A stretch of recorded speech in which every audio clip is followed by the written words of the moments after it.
Well, Zook is obviously in a different league. He got away with these founder shares that give him a multiple of voting shares. So did the Google guys and so on. If you can get away with it, great. There's probably a downside to it as well, but very few investors will accept them. If you're just a first-time founder, that there would be sort of special voting rights. You get 10 votes per share rather than one, right? Those voting rights.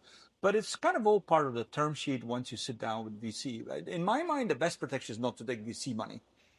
No, really, because actually, if you run the math to end up in the same place where you would have been to build your business on your own and grow it to $100 million worth, let's say, right?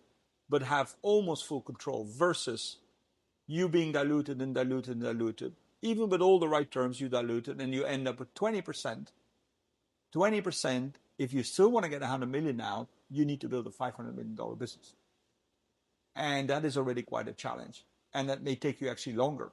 Okay. So really founders need to make that calculation in the first place. If they do sit down with VC, which is super, super, it's very seductive, right?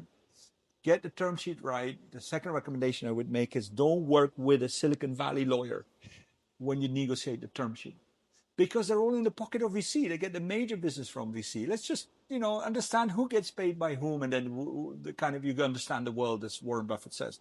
Work with almost like a litigation lawyer, just a hard-nosed guy who is not beholden to the VCs and can look at that term sheet and say, well, what's going on here? Seriously, you're going to be able to take the founder shares back the moment that you can make some allegation about a forgotten expense or something that was wrongly expensed and that's going to be seen as cause for removal?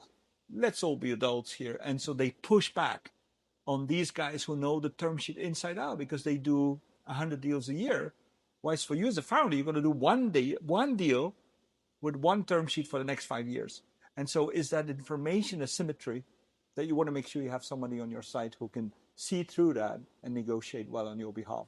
That would be my advice as somebody who's also been hijacked at some point by VC.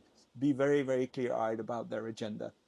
There's nothing cynical about it. You just got to understand the nature of the beast. Of course, where the leads. On that positive tone, we probably leave it here. Otherwise, I go on my soapbox and I will lay into VC because there is a lot of, it's a bit of a winner-take-all industry now, where you have a crop of very talented and really good VC. I don't need to name names. They're not always the usual suspect names, but you have a graveyard of struggling VC who want to wrestle in on the deal and would probably be less ethical in the term sheet. So you really want to know with whom you're sitting down. Mm-hmm.